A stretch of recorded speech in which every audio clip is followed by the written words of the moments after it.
Prime minister, मैं भी respect करता हूँ उनकी, क्योंकि उसको 2 बार जिताने में 14 और 19 में मेरा ही आते, मैं माफ़ी मांग लेता हूँ गोवा और देश की जनता से। देश की जनता मुझे बाबा माफ़ कर दे। मैंने नरेंद्र मोदी को 14 और 19 में बहुत जोर से कैंपेन की थी। आप स्टेट प्रेसिडेंट हैं तृणमूल कांग्रेस के, और तृणमूल के आपने बताया कि उनके कुछ मूल्य हैं जो आपको पसंद हैं, प्रशांत किशोर की पॉलिटिकल स्ट्रैटेजी आपको पसंद है, लेकिन वो कहते हैं कि इतनी बातें आप अच्छी करते हैं, लेकिन फिर आपके फैमिली में नेपोटिज्म है।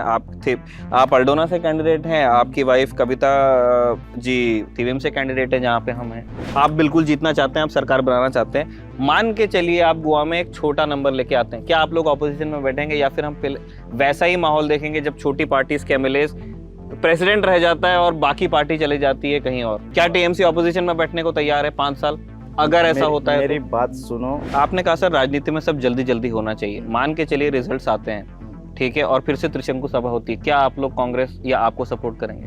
उस दिन के जो फुटेज है उसके अंदर एक चीज का जिक्र बार बार आता है, उस दिन की जो प्रेस रिपोर्ट्स है उसमें भी, कि अब गोवा दिल्ली से नहीं चलेगा। अब आपके ओपोनेंट्स कहते हैं कि अगर आप लोग जीत गए तो गोवा कलकत्ता से चलेगा। इस पर क्या कहना चाहते हैं आप? माइनिंग एक बहुत कंट्रोवर्शियल इशू है, माइनिंग को लेकर टीएमसी के क्या प्लान है, क्या आप लोग चालू करेंगे? वो कार्यकर्ता हैं जिन्होंने पार्टी को अलविदा कहा है, उनकी एक शिकायत है, और इसलिए मुझे पूछना पड़ेगा क्योंकि आप पार्टी प्रेसिडेंट है, आपको ही पूछूंगा और किससे पूछूंगा। लोग कहते हैं कि मतलब ऐसा नहीं लग रहा है कि मतलब हम अपने लीडर से, टीएमसी से बात कर रहे हैं, हमको एक पॉलिटिकल स्ट्रैटेजी से कॉर्पोरेशन है, कंपनी, वो बताती है, वो अपना डेटा लेके आती है, वो अपने चार्ट्स लेके आती है, उसके हिसाब से हमको काम करना पड़ता है, एंड दिस इज इंसल्टिंग। इसको लेके आप क्या कहेंगे? आईपैक की तरफ इशारा कर रहे थे वो लोग।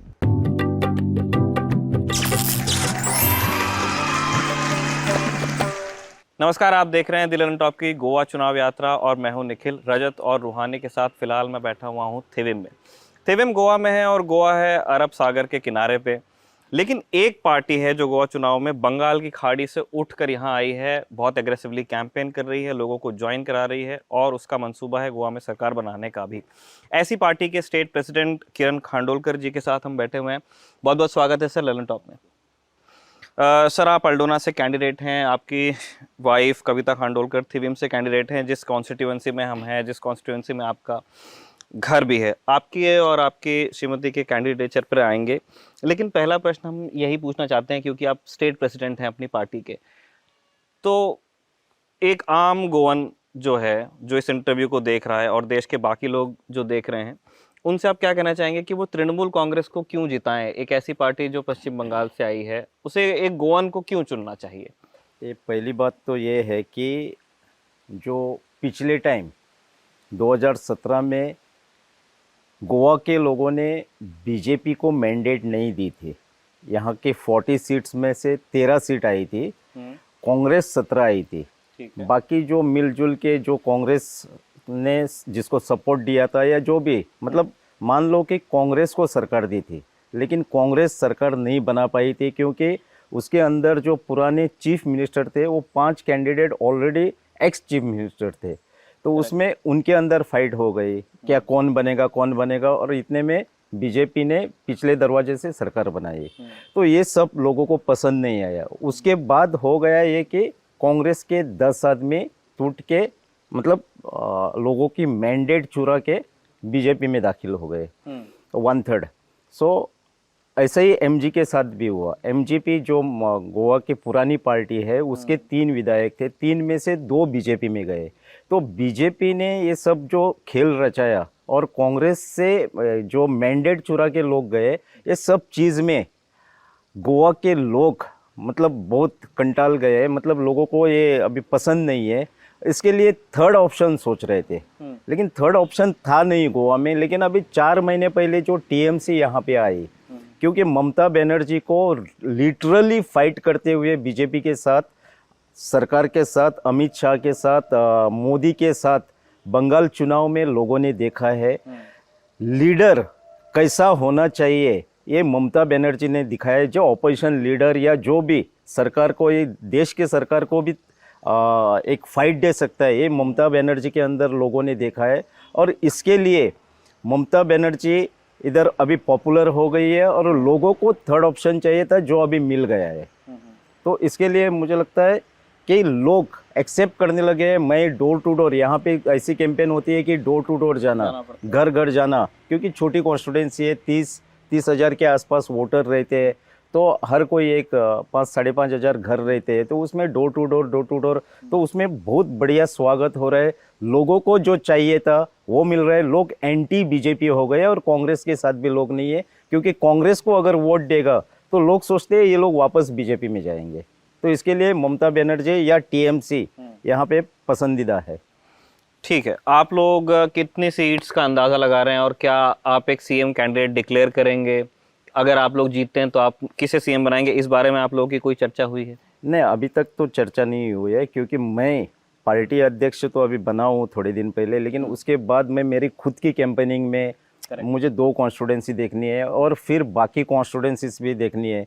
तो किसी ना किसी वजह से ये हमारी इंटरनल कोर टीम की अभी मीटिंग नहीं हुई है, अभी हो जाएगी, 1-2 दिन में हो जाएगी, तो वो भी तय होगा कि कौन होगा, क्या होगा, ये सब चीज़ पे। लेकिन मुझे पूरा भरोसा है, हमारी टीएमसी की तरफ से एक 15 से 16 सीट हम लोग जीत रहे हैं। टीएमसी खुद अकेले दम पे, लोग कुछ भी बोले, लेकिन ग्राउंड रियलिटी हमको मालूम है। और जो हमारे अलायंस है, एमजीपी है जी, तो उनके भी एक 7 से 8 सीट, उन्होंने 10 बिठाया, लेकिन 7 सीट आने के बहुत चांसेस है। तो हम लोग ये सोच रहे हैं कि क्लियर मेजोरिटी हम लोग आ रहे हैं यार, बाकी जो भी आएंगे। लेकिन एक चीज़ है कि बीजेपी के साथ मतलब यहाँ पे सरकारें ऐसे बनी है, एक 25 साल बाद पूरी मैंडेट जो पर्रिकर को 2012 में मिली है। नहीं तो यहाँ पे गोवा में कैसे त्रिकोण होता है या जो भी होता है।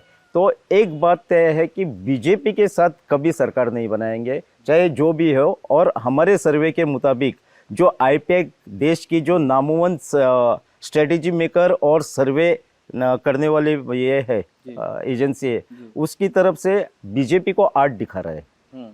तो इसकी वजह से हम लोगों का सरकार होगा इधर, मुख्यमंत्री हम लोग तय करेंगे बहुत जल्दी। सर, आप 15 और 7 कह रहे थे, ये तो सावंत साहब का टारगेट हो गया 22 में 22 वाला। नहीं, ऐसा नहीं है। सावंत वो तो हवा में बात करता है, उनकी सर्वे भी रहती है ना, ये मैनेज सर्वे रहती है, ये हम लोगों ने देखा है, क्योंकि मैं खुद बीजेपी में था। अगर पर्रिकर के लड़के को बाहर फेंकना है तो उनकी सर्वे नेगेटिव ही रहेगी, लेकिन आईपैक की जो सर्वे रहती है, वो प्रशांत किशोर की जो सर्वे रहती है, वो परफेक्ट रहती है, क्योंकि देश में इसके पहले उसने दिखा दिया है ये करके। उनकी झूठी सर्वे नहीं रहती है, उनको जीतना है इसलिए सर्वे बनाते हैं, और इनको किसे टिकट देना है और किसे बाहर फेंकना है, ये चीज़ पे सर्वे रहती है, बस वो ये है। मैं वैसे इस चीज़ पे बाद में आने वाला था, लेकिन सिंस अब आपने जिक्र छोड़ दिया है तो थोड़ा सा इस दिशा में बात कर लेते हैं। जुलाई 2020 उसमें आप भाजपा छोड़ते हैं अल्डोना से कंटेस्ट करने के लिए, जहां पे अभी आप कैंडिडेट हैं। अभी हम थिवे में बैठे हैं, लेकिन आपने अल्डोना से फाइल किया हुआ है। आप कहते हैं कि मैं मनोहर पर्रिकर का भक्त था, बावजूद इसके आप पार्टी छोड़ते हैं, फिर जीएफपी जाते हैं, उनके भी वर्किंग प्रेसिडेंट रहते हैं, फिर टीएमसी आते हैं और टीएमसी के भी आप अभी प्रेसिडेंट हैं जब ये इंटरव्यू हो रहा है। क्या हुआ था उस टाइम जब आप एक स्विच सोच रहे थे? आप जीएफपी की तरफ से कैंडिडेचर भी ऑलमोस्ट आपका अनाउंस ही हो गया था, आपका और सरदेसाई साहब की सीट्स के ऊपर बात चल रही थी कांग्रेस से। क्या हुआ था जब आपने टीएमसी के अंदर आने की बात सोची, और आपकी किससे बात हुई थी? प्रशांत किशोर से मुलाकात हुई थी आपकी? हाँ, हो गई थी। ये तो पहली बात। मैं एक बात बोलता हूँ, जो आपने बोला था मैं बीजेपी में था और मनोहर पर्रिकर का भक्त था, बहुत अच्छी बात बोले। सही में मैं मनोहर पर्रिकर की वजह से पार्टी में ज्वाइंट हुआ था और विधायक भी बना हूँ मैं, और उसके अंडर काम करने का मुझे बहुत सारा अनुभव भी मिला। लेकिन जो बीजेपी वो टाइम थी, अटल बिहारी वाजपेयी या प्रमोद महाजन या मनोहर पर्रिकर के टाइम पे थे, उनके वक्त की थे, वो बीजेपी आज वो बीजेपी नहीं है। जो पहले बीजेपी के एथिक्स थे, कुछ धोरण थे, वो आज नहीं है। फिर उसके बाद वो टाइम तो टीएमसी गोवा में नहीं थी, तो मैंने देखा कि मुझे कांग्रेस पसंद नहीं है, क्योंकि कांग्रेस की जो लीडरशिप है, राहुल गांधी, वो बच्चों वाली लीडरशिप मुझे आज तक पसंद नहीं आ रही है। तो मुझे ये बोलना है कि मैं बाबा फलाना लीडर के अंडर काम कर रहा हूँ। मैं पर्रिकर को मानता था, मतलब ये सब चीज़ थी। तो उसके बाद मैं गोवा फॉरवर्ड में ज्वाइन हुआ। गोवा फॉरवर्ड में मैंने यही बोला था, क्योंकि अल्दोना जो आप बोल रहे हैं, मैं अगर भले थिविम का विधायक बना हूँ लास्ट टाइम में, रह रहा हूँ भी थिविम में, घर भी थिविम में है मेरा ऐसा तो घर अल्दोना में भी है, मापसा में भी है। तो अल्दोना के लिए जैसे मेरा मानना था, उधर के लोग जो मेरे सगे संबंधी, मेरा जन्म हुआ है अल्दोना गांव में, अल्दोना विलेज में हुआ है, अल्दोना कॉन्स्टिट्यूंसी में हुआ है। तो मैं बचपन से लेके जब बड़ा हुआ, स्कूलिंग हुई है, सब हुई है मेरा अल्दोना में हुई है। और अल्दोना के हर कोई, मतलब हर कोई मेरे सगे संबंधी, दोस्त या बाकी लोग मुझे 17 से पहले ही, 12 के चुनाव के बाद ही बोल रहे थे, बाबा तुम हमारा विधायक बनो, अल्दोना में आओ, क्योंकि हमको कोई ऑप्शन नहीं है, हमको मजबूरी में उधर बीजेपी को वोट देना पड़ रहा है, ग्लेन टिकले को जिताना पड़ रहा है, ये सब चीज़ हो रही थी। तो गोवा फॉरवर्ड में ज्वाइंट होने के टाइम मैंने विजय सरदेसाई को क्लियरली बोला था, मुझे थिविम में कॉन्टेस्ट करने के लिए कोई भी पार्टी की ज़रूरत नहीं, क्योंकि मेरा थिविम का जो लोग है उसको मैं कार्यकर्ता नहीं बोलता हूँ, मेरा परिवार बोलता हूँ। और ये ऐसा है भी। आज मैं थिविम में एक भी दिन ऐसे नहीं है कि मैंने प्रचार के लिए निकाला है, क्योंकि मुझे ज़रूरत ही नहीं पड़ रही, क्योंकि लोग मेरे हैं जो सब काम कर रहे हैं फील्ड पे। अल्दोना के बेसिस पे उसने बोला था हाँ मैं टिकट वो सब कर दूंगा, लेकिन इधर आने के बाद मुझे ऐसा लगा कि पी चिदम्बरम जो है, जो इलेक्शन हेड है इनका गोवा का, उसने तो बहुत बार ऐसे स्टेटमेंट कर दिया कि हम लोग 40 कॉन्स्टिट्यूंसी लड़ लेंगे, हम लोग फलाना ये कर देंगे, हम लोग फलाना वो कर देंगे। और उसने खुद अल्दोना में प्रचार, वो P Chidambaram door to door जाने लगे अल्दोना में। तो उसमें मैंने सोच लिया कि बाबा ये बराबर नहीं है, ये लास्ट में कुछ चलने वाला नहीं है।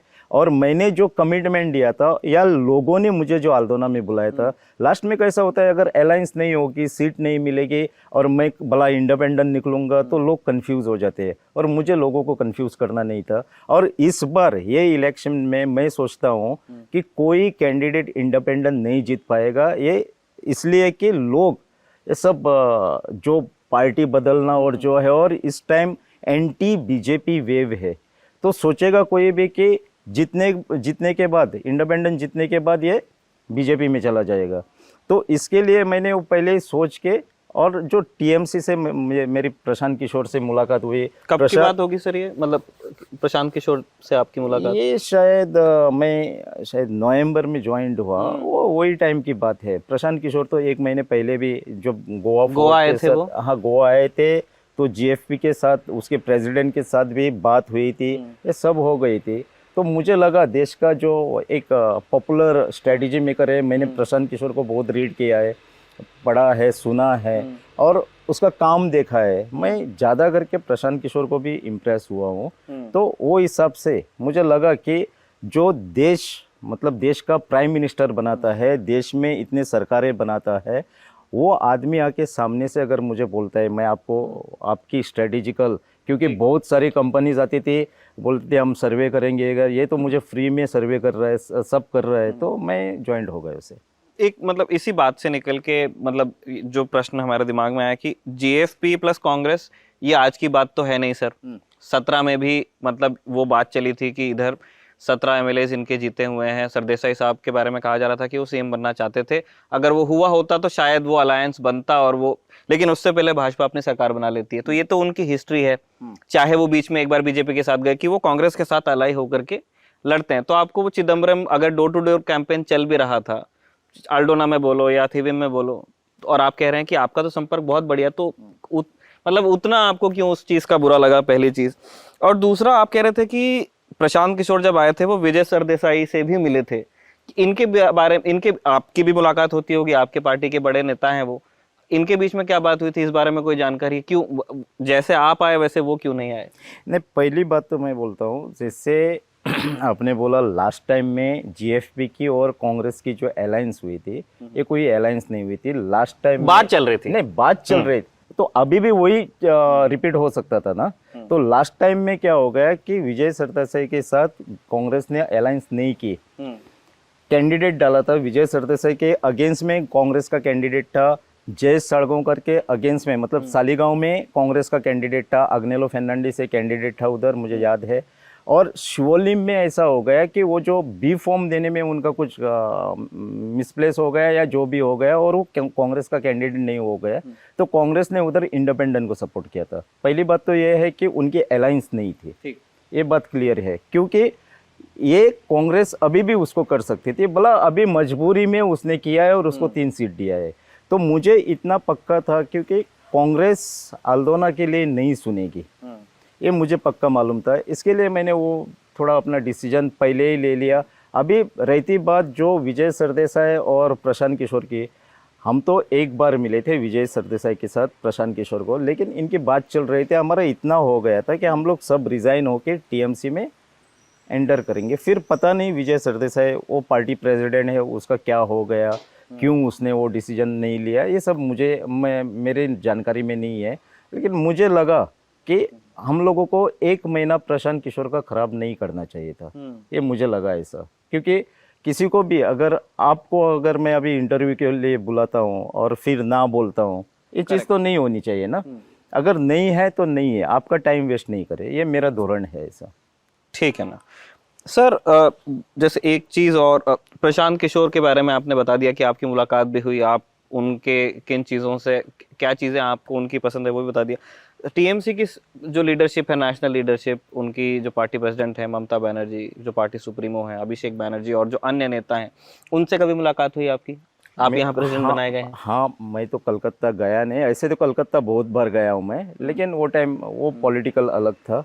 तो मैं यहाँ पे जब ममता दीदी आई थी तो मेरी उनसे बातचीत भी बहुत अच्छे से हुई, मुलाकात भी हुई। मेरे थिविम कॉन्स्टिट्यूंसी में असनोरा जो गांव है उधर हमने जाहिर सभा भी की है ममता बनर्जी आने के टाइम में।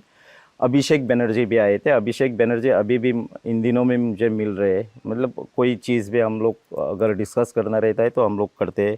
फिर हमारा डेरिक ओब्रायम है, फिर महुआ मित्रा यहाँ इंचार्ज है, सबसे मुलाकात होती रहती है। हम लोग सब जो डे टू डे जो कुछ होता है वो रात में तो बात होती ही रहती है, फ़ोन पे तो होती रहती है, भले मिल नहीं पाते क्योंकि मैं अपने कैंपेनिंग में बिजी रहता हूँ। लेकिन बीच बीच में अगर कोई भी चीज़ की मुझे समस्या आती है या दूसरी जगह भी कॉन्स्टिट्यूंसी में कोई कैंडिडेट को, या जो भी सो कॉल्ड हमारे अभी जो कैंडिडेचर है अभी कल ही फाइनल हो गए सब, तो उसमें कुछ समस्या आती है तो मैं महुआ मित्रा या जो भी है या अभिषेक से बात करवा के उनको आप सॉल्व करने की वो जिम्मेदारी ले लेते हैं हम लोग। डिसीजन मेकिंग में आप, मतलब आपके जो अपने नज़दीकी हैं, जो आपके अन्य जानने वाले हैं, जो पहले से काम कर रहे हैं गोवा में, आप ऑब्वियसली चाहते होंगे कि उनको भी मौका मिले, उनको भी टिकट्स मिले। इसमें आप दखल दे पाए पार्टी के निर्णयों में?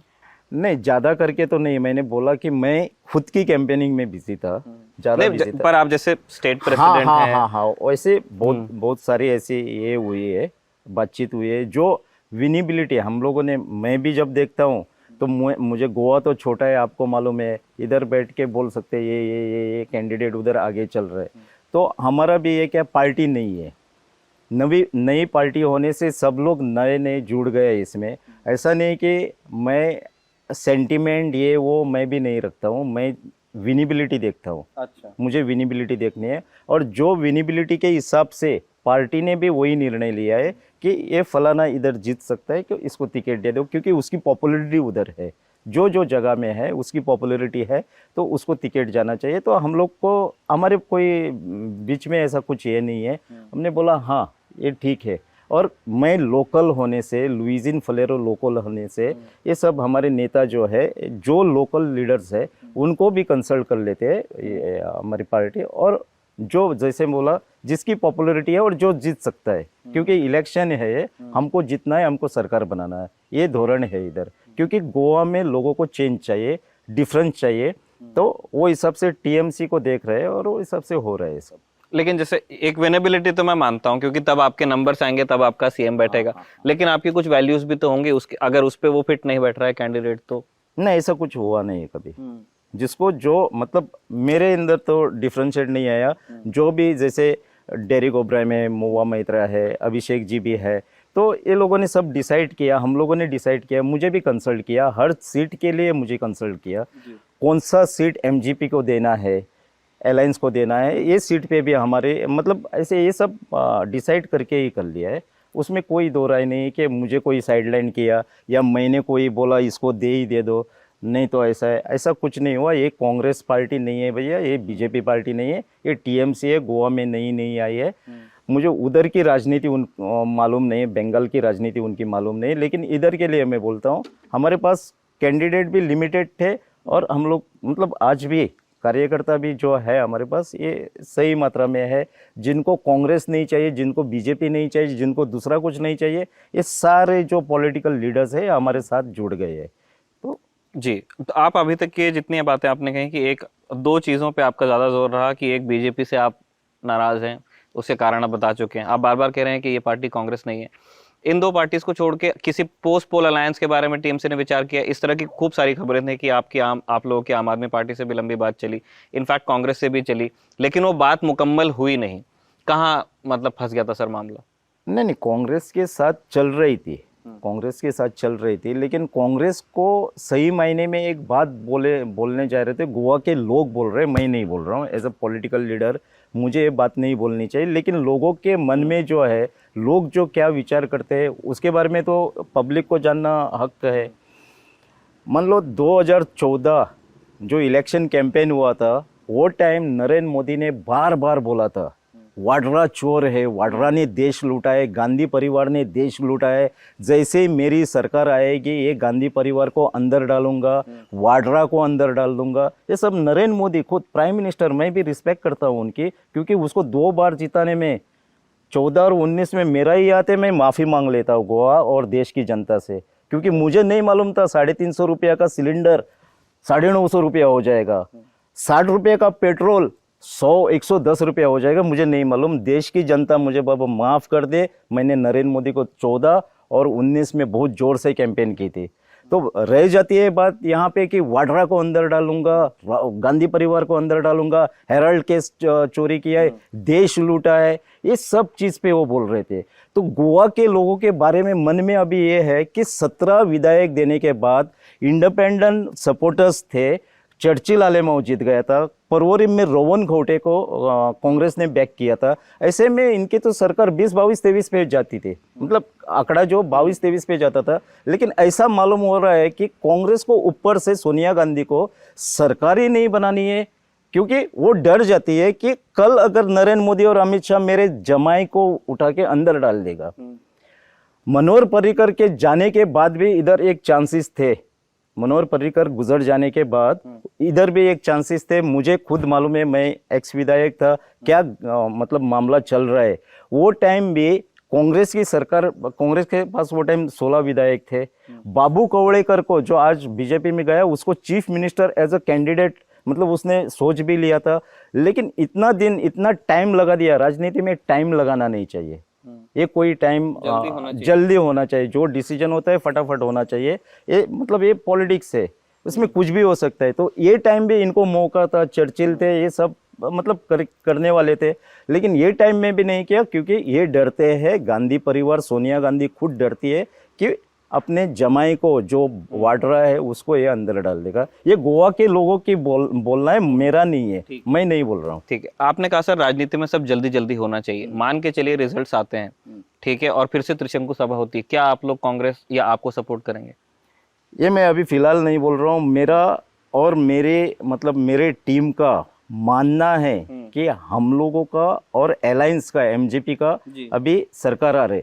अगर कोई समझो ऐसा कुछ हो जाता है तो चलो मान लो हमको सरकार बनानी है, लेकिन बीजेपी को सरकार नहीं बनाने देंगे।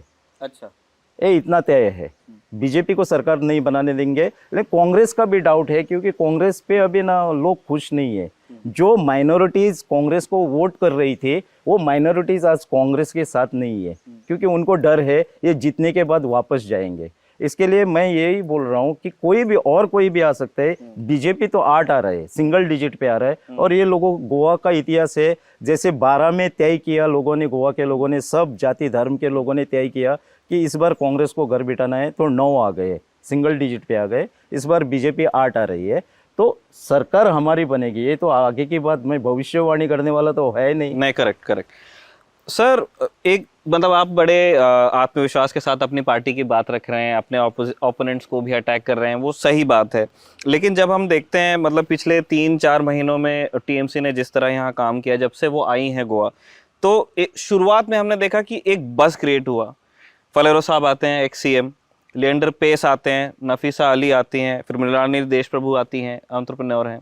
सब बड़े बड़े नाम, चर्चित नाम, जिनको देश में भी लोग जानते हैं। लेकिन जैसे जैसे इलेक्शंस पास आते हैं, हमको गोवा इलेक्शंस टीएमसी जब हम गूगल करते हैं तो हमको इस तरह के नाम दिखते हैं: यतीश नाइक, लावू मामलेदार, एलेक्सियो रेजिनाल्डो लोरेंसो, जिन लोगों ने पार्टी छोड़ी हैं। और इनमें से कुछ ऐसे नाम भी है जिन्होंने पार्टी इसलिए छोड़ी है क्योंकि उनको टिकट नहीं आया था। तो मतलब हम ये कैसे माने कि जो लोग टीएमसी से जुड़े हैं वो टीएमसी के वैल्यूज के लिए जुड़े हैं, ना कि टिकट के लिए? थोड़ा बहुत ऐसा है, लेकिन मेरा मानना है कि ये जो लो मामलेदार की बात जो है, लो मामलेदार मतलब ये पॉलिटिक्स में होता है। जैसा मेरा इधर ओपोनेंट जो है नीलकंठ हड़नकर, ये बीजेपी में आने से मुझे लगा ये बात सही नहीं है। तो ऐसे ये लो मामलेदार जी का कैसा है, लो मामलेदार अच्छा आदमी है, मेरा कलीग है, विधानसभा में हम लोगों ने काम किया है, अच्छा एक्स पुलिस ऑफिसर है वो, अच्छा होशियार है। तो उसका और सुदीन धवड़ीकर जी का नहीं जम रहा है, कोई भी चीज़ में नहीं जम रहा है, क्योंकि वो एमजीपी से ही जीत के आए थे, उसको कुछ बुरा लगा उधर और जो हो गया, तो उसके लिए अलायंस बनाने के बाद वो निकल गया। उसकी कोई ये नहीं है। रीजनल का क्या हुआ वो मुझे आज तक नहीं मालूम। अब ये वो इलेक्शन लड़ भी रहा है या नहीं लड़ रहा है, इंडिपेंडेंट भरा है या नहीं भरा है, मुझे खुद नहीं मालूम। क्योंकि मैं देखो अभी गोवा ऐसा है, ये टाइम ऐसा हो गया है कि खुद के पार्टी पे और खुद के कैंपेनिंग भी ध्यान दे रहा हूँ। तो कल तो लास्ट डेट था, भरा है मालूम नहीं, मुझे नहीं मालूम, लेकिन वो अच्छा बंदा है, मेरे साथ कलीग था, विधानसभा में मैं कलीग था। मैंने आईपैक को और टीएमसी को बोला था ये बंदा ऐसा है कि बहुत अच्छा, मतलब उसको रिस्पेक्ट है, गोवा में सब है, लेकिन राजनीति में जब मैं विधानसभा में उसको देखता था, वो अगर कोई डिबेट कर रहा था, कोई प्रश्न पूछ रहा था और पर्रिकर सीएम था, तो पर्रिकर उसको वो प्रश्न पूछने से पहले ही बिठा देता था, बोलता था अलेक्स जी आपको मालूम नहीं, ये बात ऐसी नहीं है, मैं आपको समझाता। तो वो प्रश्न छोड़ के बोलता था हाँ पर्रिकर जी आप होशियार हो, आप ही बोलो। ये टाइप का है, सीधा साधा बंदा है, पता नहीं क्या हो गया उसका, वो मुझे नहीं मालूम। यतीश नाइक का कुछ शायद टिकट के लिए कुछ हुआ रहेगा। तो ऐसे आपकी बात हुई थी यतीश से छोड़ने के पहले? हाँ, यतीश ने मुझे लेटर भी भेजा था, सब ये हुआ था। तो कोई बात नहीं, ऐसे ना ये चीज होती रहती है। अभी तो पार्टी नहीं है इसलिए इतना होता है, ये सब पार्टी में होता है। कौन सी पार्टी में नहीं हुआ, कौन सी पार्टी में नहीं हुआ, ये सब पार्टी में होता है। बीजेपी में हो रहा है, कांग्रेस में हो रहा है, सब जगह हो रहा है। एक आपके मैनिफेस्टो पर चलेंगे, उससे पहले एक मेरा और सवाल है सर, जो देश के बाकी लोग भी जानना चाहेंगे। गोवा की पॉलिटिक्स बदनाम हो रही है हॉर्स ट्रेडिंग के लिए। और हॉर्स ट्रेडिंग मतलब एक के एमएलए दूसरे में ले लेना और उसके लिए धन का, बल का इस्तेमाल करना। और ज्यादातर ऐसी पार्टीज इसका निशाना बनती हैं जिनके एमएलए आते हैं कम। आप बिल्कुल जीतना चाहते हैं, आप सरकार बनाना चाहते हैं, मान के चलिए आप गोवा में एक छोटा नंबर लेके आते हैं, क्या आप लोग ऑपोजिशन में बैठेंगे या फिर हम वैसा ही माहौल देखेंगे जब छोटी पार्टीज के एमएलए प्रेसिडेंट रह जाता है और बाकी पार्टी चली जाती है कहीं और? क्या टीएमसी ऑपोजिशन में बैठने को तैयार है 5 साल अगर ऐसा होता है? मेरी बात सुनो, ये बात तो कभी मतलब ये होगा ही नहीं। एक बात बोल रहा हूँ, नेगेटिव भी सोच के चले, लेकिन मैं पॉजिटिव बोल रहा हूँ पहला कि ये होगा ही नहीं। क्योंकि मैंने जो बोला है कि विधानसभा में भारतीय जनता पार्टी 8 पे आ रही है, ये 8 पे आ रही है। लेकिन ये गोवा का इतिहास है, दिग्गज नेता 2012 में मतलब जमींदोस्त हो गए, तो अभी भी हो सकता है। और 8 पे आ रहे, चलो मान लो इधर उधर। लास्ट टाइम में सरकार इसलिए बनी थी क्योंकि उस time Manohar Parrikar as a chief minister, Manohar Parrikar था, वो टाइम वो जादू चल गया था। इस टाइम बीजेपी के पास कोई लीडर नहीं है जो पूरा गोवा का फेस बने, ऐसा कोई लीडर नहीं है। तो ये बात बहुत डिफिकल्ट है और लोगों को मालूम भी पड़ा है ये सब चीज़। तो मान लो हमारे कुछ कम नंबर आते हैं, लेकिन बाकी दूसरी पार्टीज भी जीतती है, तो हम लोग उनके साथ, हम लोगों को ये नहीं बोला है टीएमसी ने या टीएमसी लीडरशिप ने कि अपोजिशन में बैठना है, ये सब चीज़ नहीं बोला है। लेकिन बोला है चलो मान लो ये चीज़ पे भी हमें तैयारी रहनी है, भारतीय जनता पार्टी को बाहर रखने के लिए किसी के साथ भी जाके सरकार बनाओ, लेकिन बीजेपी के साथ नहीं है। मनोहर पर्रिकर का बार बार सर आप जिक्र कर रहे हैं, उत्पल पर्रिकर पंजिम से उन्होंने पर्चा फाइल किया है, आप उनको सपोर्ट करेंगे? अगर क्योंकि ये एक बात चली थी कि सारा ऑपोजिशन सपोर्ट करे, क्या TMC as a party Congress का कैंडिडेट को उधर कांग्रेस का कैंडिडेट है। और आज तक उत्पल पर्रिकर जी ने तो हमको पूछा नहीं है सपोर्ट। देखो बिना मांगे किसी को कुछ दे दो, गोवा वाला स्वाभिमानी है। अच्छा, गोवा के लोग जो है ना स्वाभिमानी है। आप अगर मान लो आपके जेब में मैं 500 रुपये डाल देता हूँ तो आपको बुरा लगेगा, क्योंकि तो आप स्वाभिमानी हो, बोलेगे क्यों मैंने मांगा, मेरा वैल्यू कर रहा है। तो मांगने के बाद विचार कर लेंगे, मांगना चाहिए ना, किसी ने मांगा नहीं तो हम लोग कैसे दे देंगे, आप समझे ना जी। ठीक है, आपके मैनिफेस्टो पे आते हैं सर। आज आप लोग मैनिफेस्टो शाम को रिलीज करने वाले हैं, लेकिन कुछ प्रोमिसेस आपके प्रेस में हैं, जैसे आप 20 लाख तक का क्रेडिट कार्ड ऑफर कर रहे हैं यहाँ पे, और उसके लिए कोई इनकम बार आपने नहीं बनाया 4% का। फिर आपका गृह शक्ति एक प्रोग्राम है जिसमें 5,000 पर मंथ आप गृह लक्ष्मी आप देंगे हर महिला को यहाँ पे गोवा में, उसके लिए भी आपने कोई इनकम बार नहीं बनाया। अभी सर सरकार बनी नहीं, लेकिन आपने रजिस्ट्रेशन चालू किए हैं, इसके पीछे क्या विचार है? तो रजिस्ट्रेशन चालू भी किए, और मान लो गोवा में 3.5 लाख रेशन कार्ड्स है, हम ऐसे ही मान के चलते हैं गोवा में 3.5 लाख फैमिलीज है, औरत है, और बाकी लोग भी जो रहते हैं, बाकी पॉपुलेशन है, पॉपुलेशन 15 से 16 लाख जा सकता है अभी। तो इसमें से ना हाईएस्ट, जैसे हमने गृह लक्ष्मी लॉन्च की और एक बोला कि रजिस्टर करो, लेकिन कोई डॉक्यूमेंट नहीं लिया उनसे, खाली मोबाइल पे रजिस्टर किया है। जैसे सरकार बनेगी ये सब स्कीम्स हम लोग प्रत्यक्ष रूप में लाएंगे, तभी उनका सब बैंक डिटेल वगैरह ले लेंगे। लेकिन लोगों ने बहुत प्रोत्साहन दिया, हमको यही देखना था कि लोग हमें पसंद करते हैं, लोग हम लोग जो बात कर रहे हैं उस पर लोग विश्वास कर रहे हैं या नहीं कर रहे। तो आज तक 3.25 से 3.5 लाख तक हमारा जो है वो पूरा रजिस्ट्रेशन हो गया। अभी भी जहाँ जहाँ नहीं बना वो फ़ोन आती है, बोलते हैं हमारा नहीं हुआ, हमारा मतलब कोई घर बन रहा होगा, हमारे वॉलेंटियर जाके हर स्कीम का।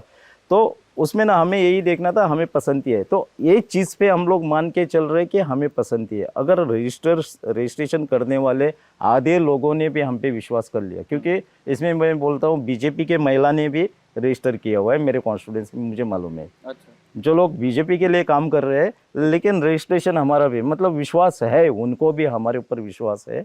शाम को तो जनता को पता चलेगा ही। माइनिंग एक बहुत कंट्रोवर्शियल इशू है, माइनिंग को लेकर टीएमसी के क्या प्लान है, क्या आप लोग चालू करेंगे? माइनिंग हमने देखो, माइनिंग को लेके कोई इशू नहीं है गोवा में, जैसे पहले था, लेकिन अभी सब कोर्ट और ये सब होके सेंट्रल गवर्नमेंट का रवैया जो सब जो है, आज तक गोवा में सेंट्रल गवर्नमेंट हो, मतलब मोदी सरकार हो या सुप्रीम कोर्ट हो, किसी ने ये नहीं बोला है कि आप गोवा में माइनिंग मत चालू करो। बस दोनों का यही बोलना है, सुप्रीम कोर्ट का भी यही बोलना है कि माइनिंग जो है लीगल माइनिंग चालू करो। लीगल माइनिंग इन सेंस यहाँ पे कुछ 10-20 माइन ओनर्स है, ये इनके पॉकेट में बीजेपी और कांग्रेस और ये सारे लीडर्स जो है इनके पॉकेट्स में है, क्योंकि ये लोग नहीं कर रहे। माइनिंग का इशू ऐसा है कि आपको भी मालूम है, जूलॉजिकल जो धरती के नीचे 13 से 14 मीटर अंदर जाने के बाद जो संपत्ति मिलती है, देश की संपत्ति होती है, पब्लिक की संपत्ति होती है। ये किसी, मान लो मैं घर के अंदर इधर भी खोदूं और इधर कुछ मिल जाए तो ये मेरी संपत्ति नहीं है, देश की संपत्ति है, ये सबको मालूम है।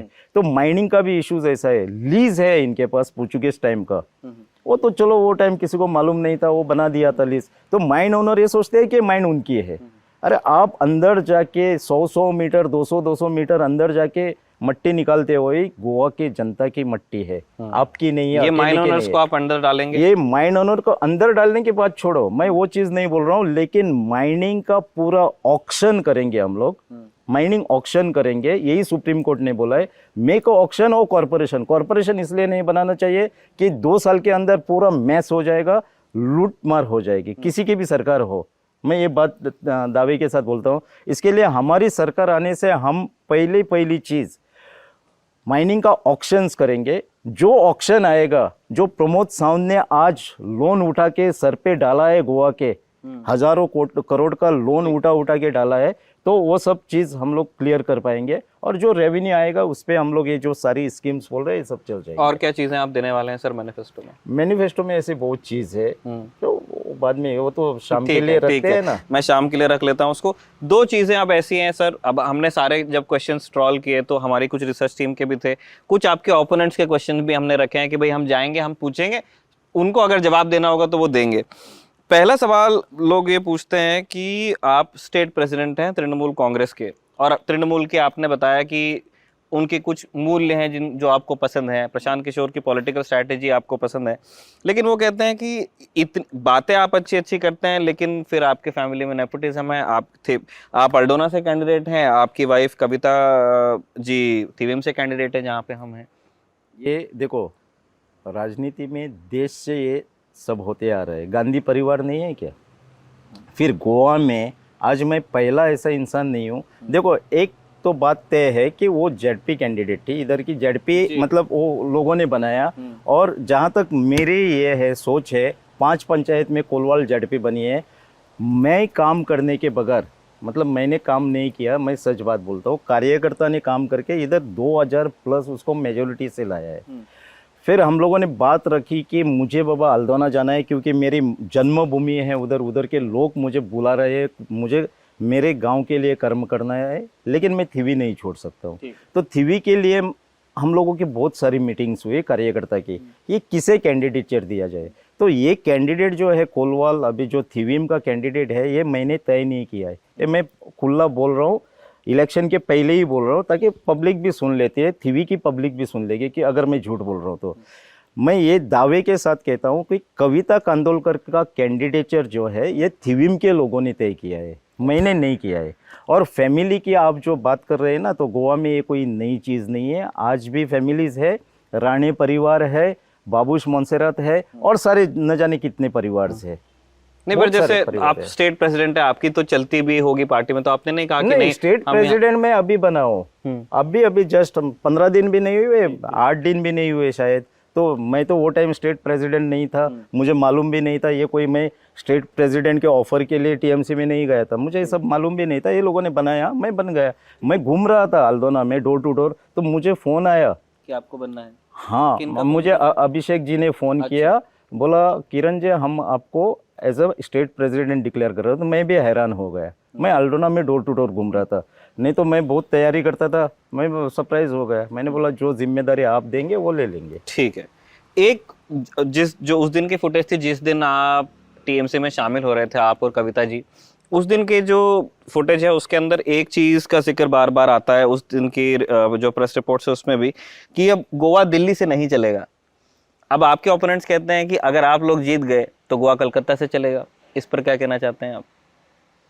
ममता दीदी ने और अभिषेक जी ने क्लियरली बोला है गोवा का, और वो खुला भी बोलेंगे, मैं ये भी बोलता हूँ खुला भी बोलेंगे। लेकिन एक बात तय है, बीजेपी ने बोला है कि दिल्ली से टिकट तय हुआ है सब कैंडिडेट को, सेंट्रल से मतलब हाई कमांड से टिकट तय हुआ है। कांग्रेस ने भी वही बात बोली, हाई कमांड से तय हुआ। लेकिन इधर गोवा की जो बात है, भले अभिषेक जी इधर था, डेरिक ओब्राय में है, क्योंकि मार्गदर्शन तो चाहिए जी, मार्गदर्शन के बिना कोई चीज़ नहीं होती है। और हम लोगों ने तय किया है ना इधर, ममता दीदी के पास हम लोगों ने लिस्ट भी नहीं भेजा है, सेंट्रल में तो हमने कोई लिस्ट भी नहीं भेजा है, हमने इधर डिसाइड किया है, गोवा में डिसाइड, ये तो पहली बात हो गई है। ऐसे उन्होंने कभी लिस्ट देख के नहीं कहा कि अरे यार तुमने ये कैंडिडेट यहाँ रखा है, इसको इधर से इधर करो, मतलब कुछ आपने बना के दी तो होगी ना? नहीं, हम लोगों ने सब ने मिलके ही बनाई थी ना, तो कोई बात ही नहीं होते, एक दूसरे से राय मशवरा करके हम लोगों ने बोला ये ठीक है, ये ठीक है, जिसकी पॉपुलैरिटी जैसे बोला है कि कोई दिक्कत नहीं, इसमें कोई बात नहीं हुई है। लेकिन ये जो चीज़ है ना, ये हमारे ऑफिस में बैठ के हुई है, ये पंजिम में जो हमारा ऑफिस है ना, मेरे घर पे भी नहीं है एज अ प्रेसिडेंट, पंजिम के ऑफिस में हम लोग बैठ के ये सब डिसाइड हुआ है। दिल्ली से बीजेपी के जैसा नहीं है, कांग्रेस के जैसे या आम आदमी की तरह दिल्ली से ये कुछ नहीं हुआ है, ये तो पहली बात है। और दूसरी बात तो ये है, ममता दीदी ने पहले ही हमें बोला है कि कोई बंगाल से उधर से कुछ नहीं चलेगा, जो डिसीजन लेगा गोवा में लेंगे आप लोग, क्योंकि इधर कैंडिडेट भी गोवा के होंगे, सरकार भी गोवा की होगी, खाली नाम टीएमसी रहेगा, तृणमूल कांग्रेस की सरकार होगी। डिसीजन जो है गोवा वाले को जैसा, गोवा के लिए जैसा बेनिफिशियल रहेगा वो डिसीजन होगा, कोई इंटरफेरेंस नहीं रहेगा, कोई इंटरफेरेंस नहीं। तो आप ये इधर गोवा के लोगों को निश्चित होना चाहिए कि जो भी डिसीजन होगा ये यहाँ पे होगा। आज मैं प्रेसिडेंट हूँ, मैं एक एश्योरेंस देता हूँ कि कोई हम लोग ये नहीं बोलेंगे ये सब तय कलकत्ता से हो गया या ऊपर से हो गया, ये चीज़ नहीं बोलेंगे हम लोग। एक चीज़, मतलब आपके जो नाराज कार्यकर्ता हैं जिन्होंने पार्टी को अलविदा कहा है, उनकी एक शिकायत है, और इसलिए मुझे पूछना पड़ेगा क्योंकि आप पार्टी प्रेसिडेंट है, आपको ही पूछूंगा और किससे पूछूंगा। लोग कहते हैं कि मतलब ऐसा नहीं लग रहा है कि मतलब हम अपने लीडर से, टीएमसी से बात कर रहे हैं, हमको एक पॉलिटिकल स्ट्रेटेजी से, कॉर्पोरेशन है, कंपनी, वो बताती है, वो अपना डेटा लेके आती है, वो अपने चार्ट्स लेके आती है, उसके हिसाब से हमको काम करना पड़ता है, एंड दिस इज इंसल्टिंग। इसको लेके आप क्या कहेंगे? आईपैक की तरफ इशारा कर रहे थे वो लोग। मैंने चाणक्य नीति पढ़ी है। जी। जब चाणक्य ने वो राजा को बोला कि फलाने लोग, मतलब वो टाइम ब्रिटिश आ रहे थे, वो राजा का नाम भूल गया मैं, ब्रिटिश आ रहे हैं और वो अपने मौज मस्ती में था, मतलब देश के बारे में कुछ नहीं पड़ा था, तो चाणक्य ने बोला राजा जी अलर्ट हो जाओ, ब्रिटिश आ रहे, अटैक हो सकता है। तो राजा ने चाणक्य का इंसल्ट कर दिया, ये सब स्टोरी है। तो चाणक्य ने एक सामान्य चंद्रगुप्त मौर्य को, एक लड़के को सब सिखा दिया, सब करके वो राजा के गद्दी पे बिठाया। अगर हम लोगों को भी कुछ बनना है, राजनीति में अगर कुछ बनना है, तो हमें किसी ना किसी गुरु की ज़रूरत होती है। ठीक है। प्रशांत किशोर को मैं गुरु मानता हूँ, तो मुझे ये चीज़ में कोई दूसरा क्या सोचता है, दूसरा क्या मानता है, मैं खुद को बड़ा मानने वाले में से नहीं हूँ। इस दुनिया में कितना भी बड़ा लीडर हो, हर चीज़ जानता है, ऐसा कोई नहीं है। ठीक। तो दूसरे से सीखना, वो भले आईपैक हो, प्रशांत किशोर हो, जो जैसे बोलते हैं हमें करना चाहिए, क्योंकि उनके अंडर हम लोग काम कर रहे हैं। भले इनका काम इलेक्शन तक रहेगा, ये भी मुझे बोला गया है। आईपैक का काम जो है, प्रशांत किशोर का काम जो है, ये इलेक्शन तक रहेगा। इलेक्शन के बाद सरकार चलाने के लिए तो वो नहीं बोलेंगे, डायरेक्शन नहीं देंगे, लेकिन आज जिताने के लिए जो उसको जिम्मेदारी दी है पार्टी ने, तो हमें तो उसको फॉलो करना ही है। अगर नहीं कर पाते, तो मैंने बोला है ना, चाणक्य की बात अगर चंद्रगुप्त मौर्य नहीं सुनता था तो कभी राजा नहीं बनता था। तो ये समझना चाहिए, हमें सबको समझना चाहिए कि गुरु चाहिए, और मैं प्रशांत किशोर को गुरु मानता हूँ।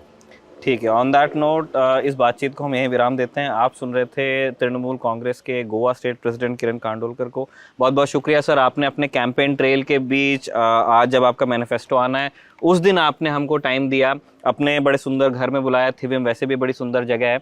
शुभकामनाएं आपको आपके कैंपेन के लिए। इस पूरी बातचीत को कैमरे पर रिकॉर्ड किया था हमारे साथी रजत और रूहानी ने। थिविम से मैं हूं निखिल, आप देख रहे थे दी ललन टॉप। देखते रहिए। Thank you. Thank you.